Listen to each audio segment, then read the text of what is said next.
कोल्हापुरातील महालक्ष्मी म्हणजे अंबाबाई, हिचा उल्लेख पुराणात देखील सापडतो.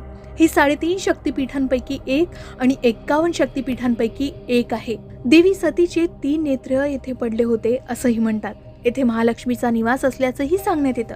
शिवाय तिरुपती म्हणजेच भगवान विष्णूंचा राग आल्यानं त्यांची पत्नी महालक्ष्मी कोल्हापूरला आली असंही म्हणतात.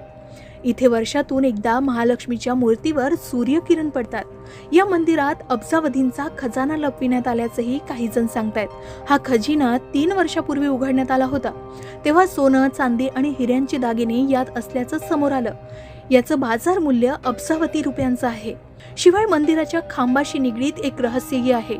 ते सोडविण्यात विज्ञानालाही अद्याप यश आलेलं नाही. अनेक लोकांनी हे खांब मोजण्याचा प्रयत्न केला, पण असं करणाऱ्या व्यक्तीसोबत वाईट घटना घडल्या असं म्हणतात. कॅमेऱ्याच्या मदतीनं खांब मोजण्याचा प्रयत्न करण्यात आला, पण त्यातही यश आलं नाही.